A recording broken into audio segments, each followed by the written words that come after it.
How's it going, everybody? Yeah, so, I don't know. I've been waking up pretty early lately, trying to trying to eat fewer calories and be like, like a decent human being. You know what I mean? Like an actual functioning human, which is really difficult for me because I'm a fucking asshole.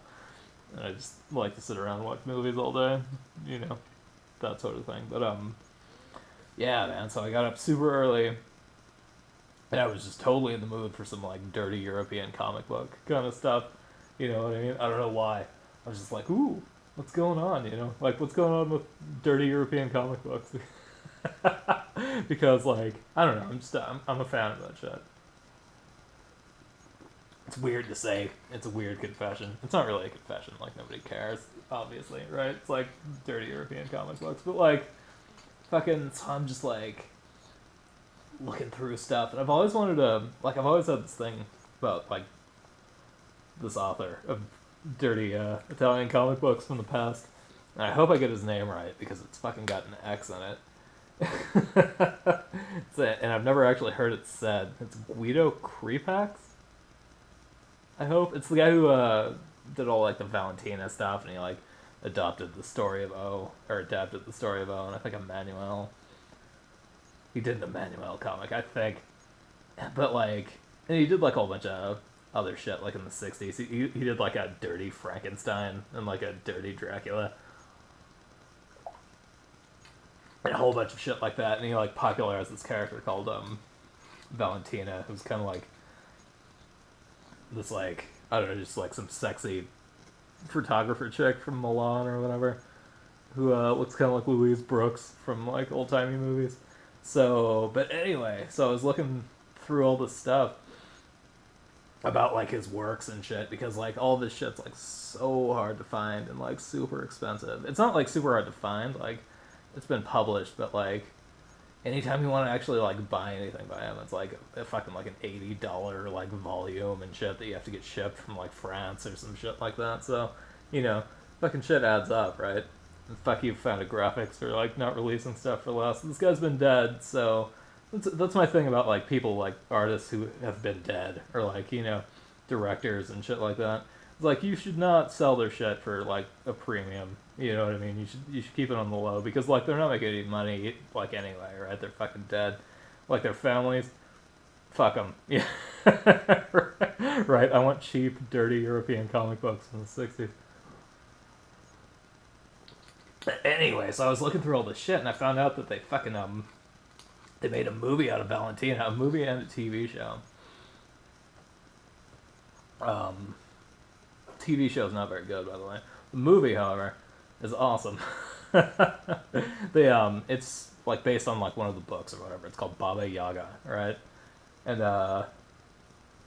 they came out with this thing in like 1972, and the dude who directed it also directed a documentary on Creepax, which I haven't seen. His name is Corrado Farina, I think. Here I go. Looking at IMDb. Yeah, Corrado Farina is the dude who directed this thing. It's kind of awesome. Like it's like based on one of the Valentina stories from like forever. Okay, I haven't actually read it. I've seen excerpts from it. And it looks awesome. It looks like super spooky and like dirty and like sadomasochistic shit and a little like I don't know, fucking like masturbating in old weird houses and like spooky photo shoots and stuff like that. It just looks fucking cool, right? So I gotta check it out. If I can ever work up the $80 to fucking buy it from Amazon, or like I'd be inclined to actually like pirate this. Maybe. I don't know. It's a lot of money for like for what it is.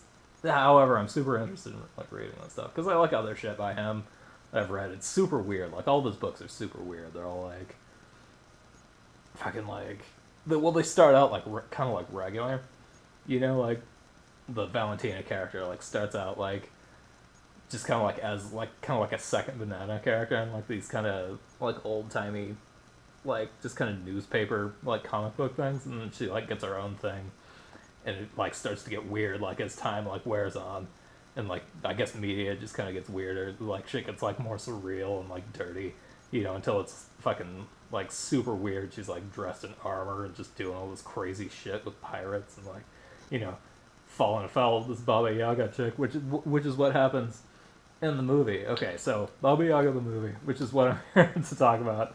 1973, I think, because there's so many. Yeah, 1973, Baba Yaga by Corrado Farina. Because there are so many fucking movies called Baba Yaga. There are a lot. There's like a few feature films, like a few things from Russia, a ton of short films. But this is like an Italian thing from the 70s. Super cool. Like I had to finish my little mineral water here and put that fucking shit down. Anyway, so like the whole thing about this movie is, oh man, it starts out really strong, right?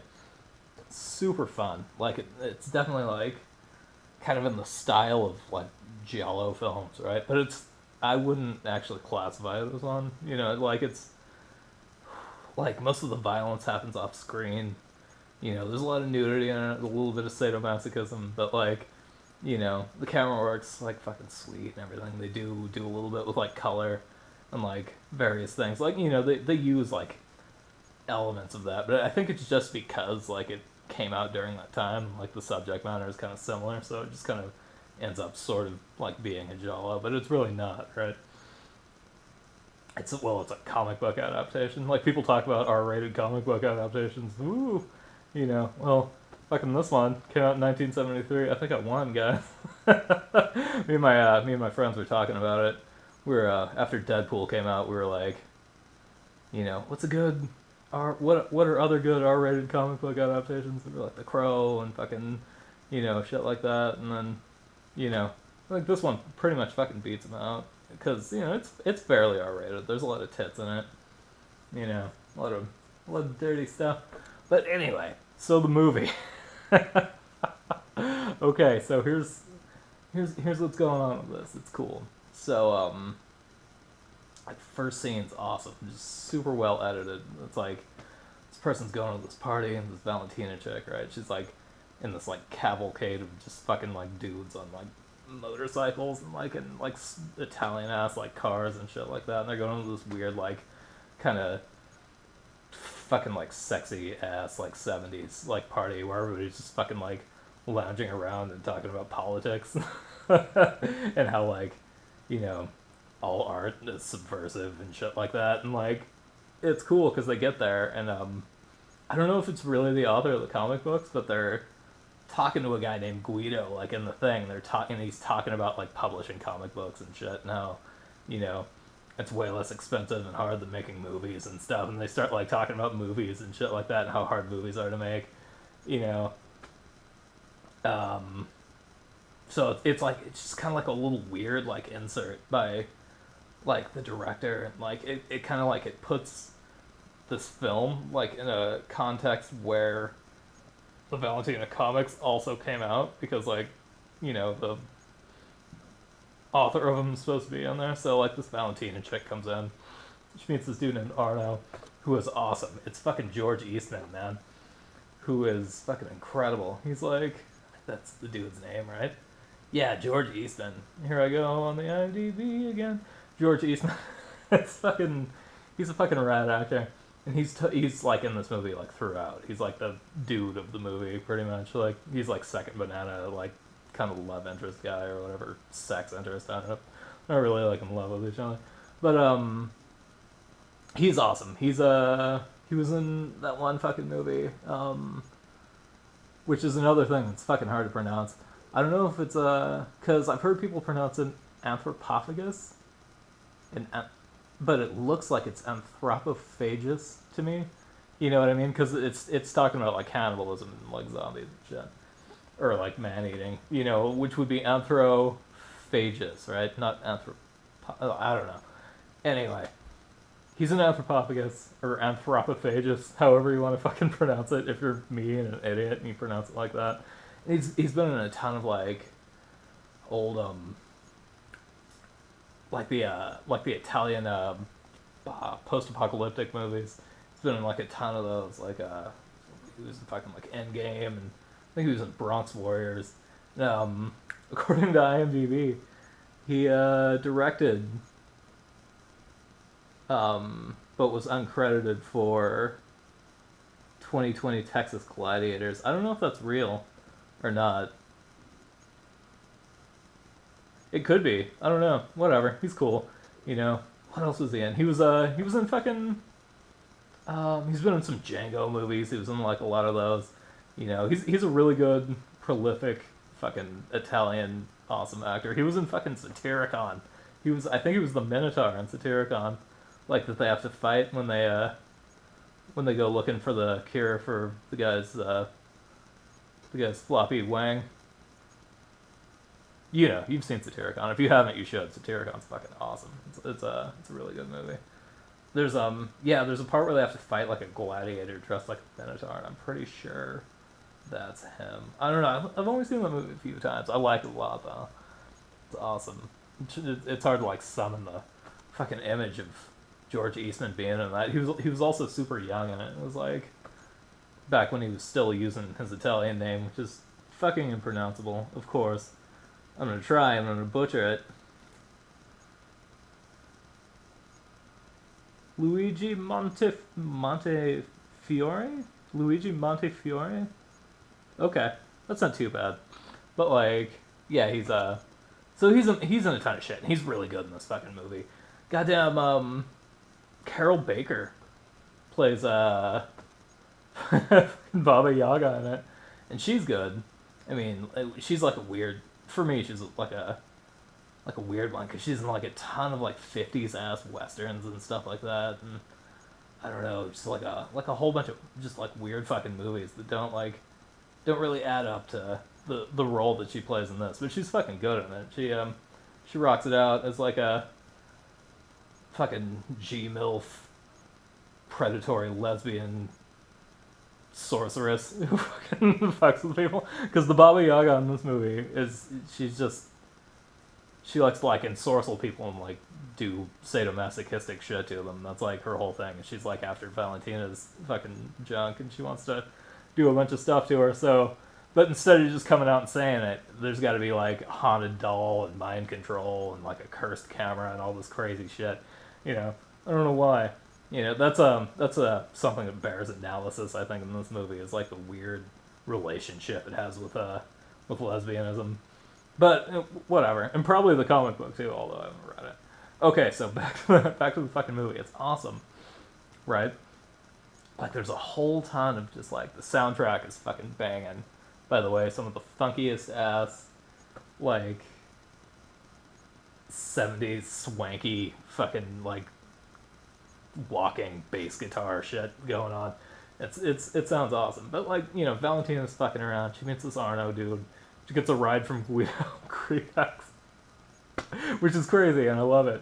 You know, but like, you know, she's like a photographer and shit. But like, she goes like through the city, and like the whole like first 20 minutes of this fucking movie, it's like gorgeous, right? It's like just like at night and like this sexy party and shit, and everything's like they're using a whole lot of like during the party, they're using a whole lot of like stuff like where people are like laying down, but it looks like they're standing up, and like there's a whole bunch of like weird fucking angles and shit like going on like at the party. Just like to just kind of demonstrate like how fucked up and like everybody is like at the thing, like how fucking just like weird and like 70s horny people are fucking like running around, right? But anyway, she leaves the party, she goes home, like has a weird fucking dream. Well, she meets like Baba Yaga on the way, driving a sweet ass Duesenberg with like a big bee fucking hood ornament, which I think is from the comic book, as I recall.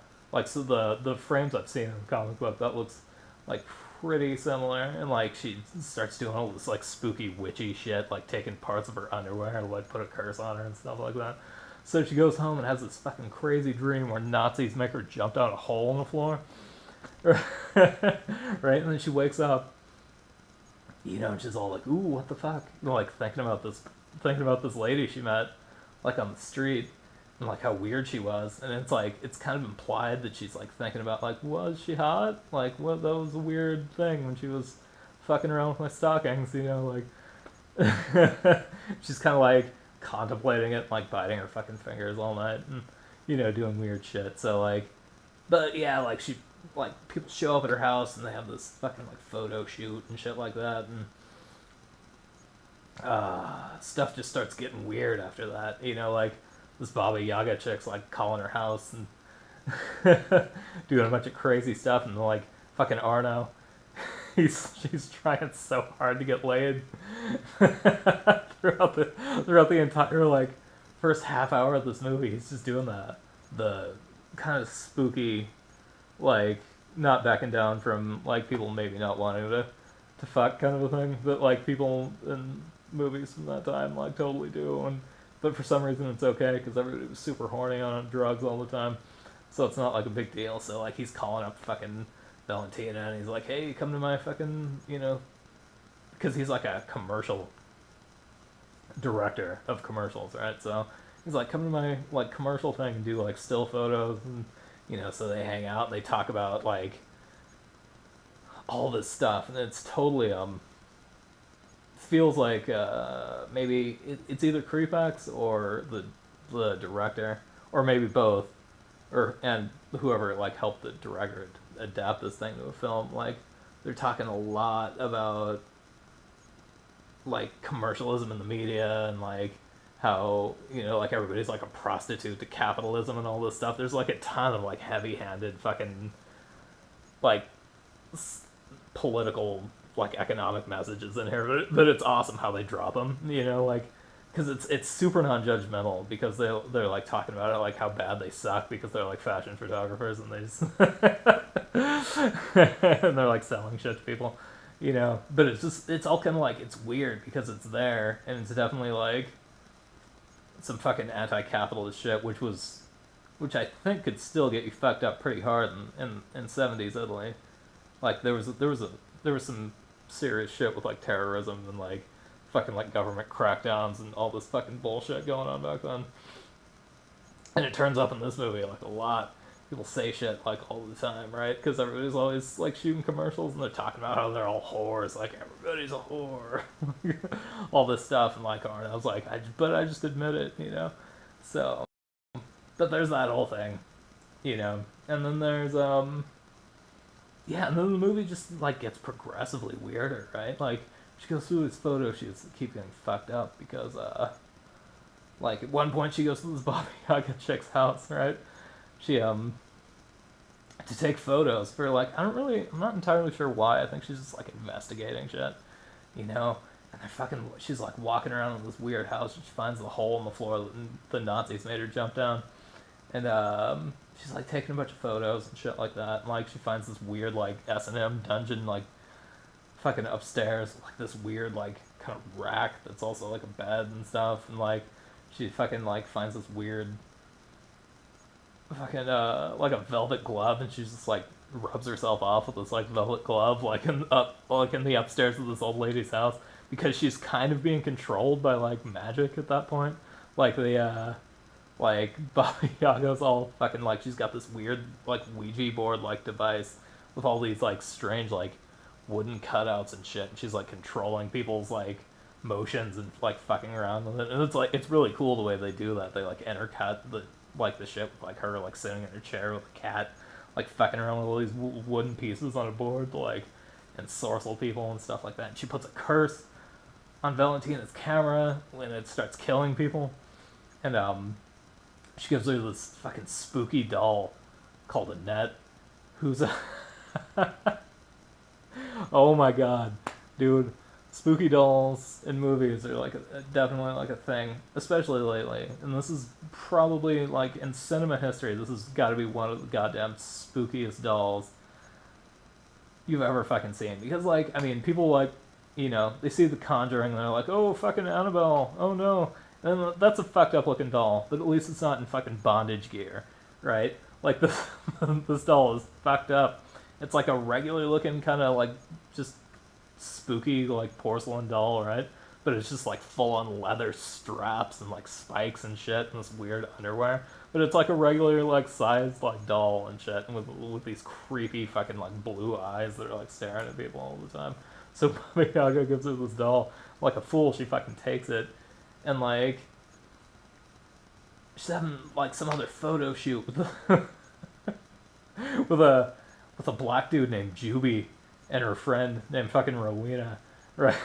And if you're a fan of black books like I am, and you hear Rowena, you gotta sit there for like 20 minutes going, Rowena, Rowena, Rowena, you know, because of that episode, Rowena, woo.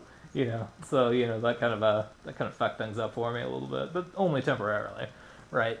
And like once Juby and this Rowena chick show up, like she's having another photo shoot for some kind of like underwear and stuff, and that's what they're advertising, and they start talking about all this like fucking like weird like third world politics and like race politics and shit like that. And she's like talking about like, and it's another thing about another like one of the anti-capitalistic messages in this movie that are like super playful. It's like they're talking about like, you know, if you buy this kind of bra or whatever, then you know you'll never be a victim of false modesty and, you know, fucking like racial prejudice again and all this shit. And she's talking to this dude. Oh man, it gets weird. It gets like kind of racial and weird, but it's like 70s Italy, so like whatever. And it's like super quick, because like he's studying like third world politics at the university and shit. And she's like, you know, fucking what did she say to the guy? She's like, forget that you're like educated and fucking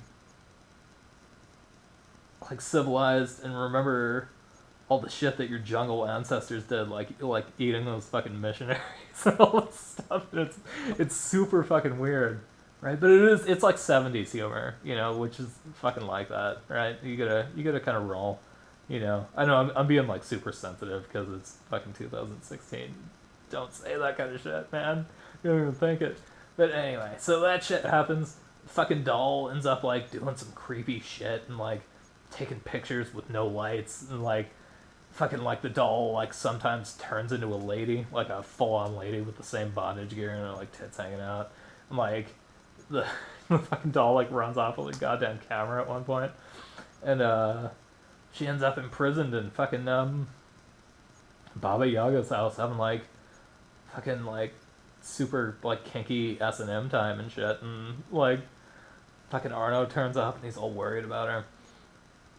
And yeah, but like here's what happens with this movie though. It ends super abruptly, and I don't know if the comic book ends in the same way, but it feels like they kind of ran out of money, you know, for this for this whole deal, you know, or time maybe, you know, because like it gets to Baba Yaga's house and all the weird like fucking like the whipping and the spooky stuff that's going on in there, but that part's like super quick, and it feels like that should be like the last like 20 or 30 minutes of the film should be like just dedicated to all the weird shit that's going on like at this lady's house, and like building tension, like, you know, are they gonna make it in time? Is, you know, is she gonna like get fucking like taken over by this witch like forever or whatever, you know? But it just kind of ends like witch falls down a hole, the cops show up, and like it's almost like everything was just like it feels like everything's a dream, you know what I mean? It kind of feels like one of those things, even though both these people, like both the main characters of this movie, like witnessed all this weird shit happening, you know. But like the cops turn up, they look down the hole, fucking nobody's there. There's just like a weird doll head down there, you know, of course, because fucking disgusting dolls. But yeah, like, and the movie's just over. That's the only thing I don't like about it, really. Like everything else is very cool. Like the director does a lot of work, like adapting the visual style of the film to what the like comic book panels look like, which is really cool. Especially so like Guido likes to do a whole bunch of close-ups on various like shit, like eyes, and fucking like juxtaposing them with like camera lenses, and like, you know, having like just like these like weird like split frames where there's something like crazy in the foreground and crazy in the background, you know, or like just like focusing on like lips or like a fucking like hand like poking like something, you know, and like he likes to break up like the frame into abstractions, and the fucking director does the exact same thing like within just like the visual medium of film, which is fucking awesome, and it looks awesome.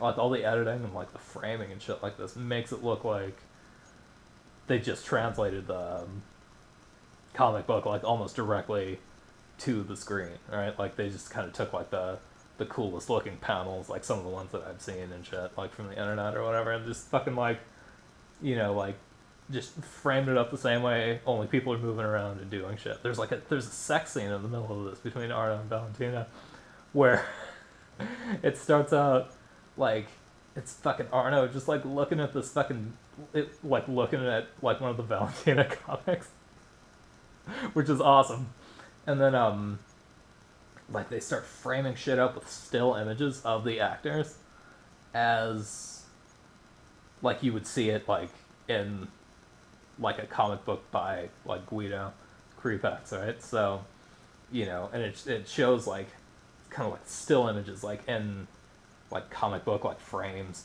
and shit like that as it's going, and then like it'll cut to like live action stuff, but it'll be framed up like the comic books are framed up, except it'll be like a moving image, right? Super awesome looking. And they do a lot of stuff with they do that kind of that thing you see in La Jetée where throwing in some Chris marker for you. Yeah, baby. Where like it'll be like a still image, and then like they'll just throw a different still image up and it'll look like it moved, you know. They like do that with like some facial stuff, and like they do it when she's fucking whacking herself off in Baba Yaga's house too. Like she's like thinking about like scorpions crawling all over her boobs and shit, and like that's like it's like a still image of that like on the screen, and they show like another still image like on top of it and like another still image, so it just kind of fucking looks like the scorpion's kind of moving around a little bit, you know. Super awesome. Yeah, like everything's pretty good in this. Like super on point. Like the politics are presented in like a funny kind of a way.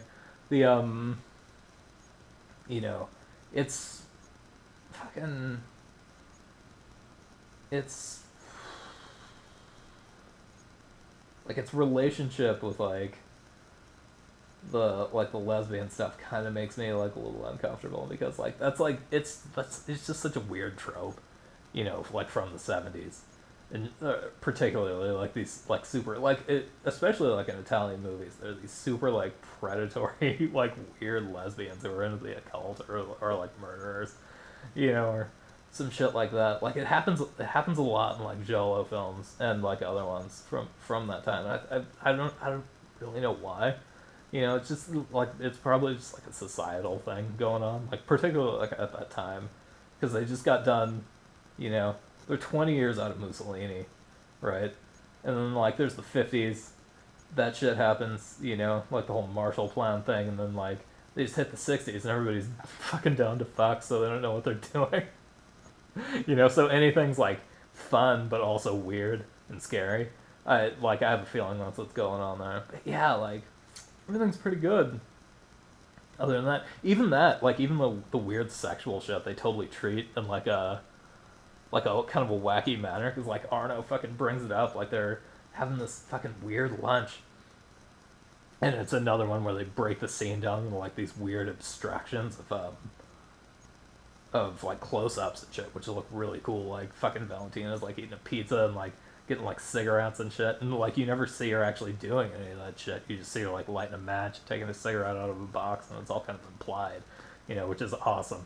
And like the voiceovers just talking about like fucking Arno's like, so you met a lesbian, big deal. She wants to do you know, just tell her you'd rather do your friend Arno instead.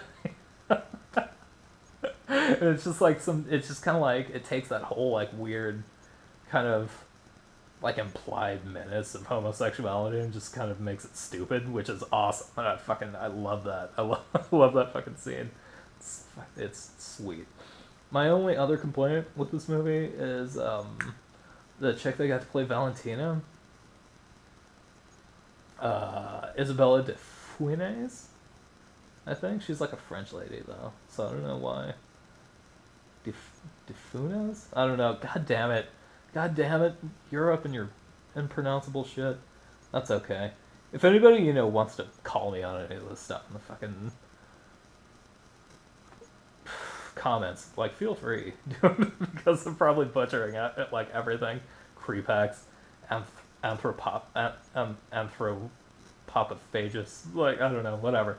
But, yeah, she's not bad, and, like, I think they got her because, like, she looks a little bit like the character. Like, obviously, you can get fucking Louise Brooks. She's, like, 90 at that point. Right? It'd be two G-MILFs in a fucking movie together. But, I don't know, like, she does fine, but, I don't know, like, if it was me, I would have gotten, like, it's the 70s in Italy, so I probably would have tried for, like, an Evie Fennec or whatever, and just fucking put her in a bob wig, because they look similar. She's a better actress, and she's a little bit hotter, I think. But, like, like, she doesn't kill the movie. Isabella's totally fine, right? She's good, but, like, I would have personally cast somebody else, right? Edvish, perhaps? Miss Fennec? Yeah, from All the Colors of the Night and all those fucking movies. Was she in Your Vice is a Locked Door and Only I Have the Key? I think she was. Oh well, it's not important. Baba Yaga's a fucking cool movie, though. And if you're down with dirty European comic books and you like Italian shit from the 70s, then you're well hooked up by this film. You should check it out. So, I think I'm done. Okay, cool. Yeah, I've actually been talking about this for 30. Let's make it 32 minutes. Exactly. Here we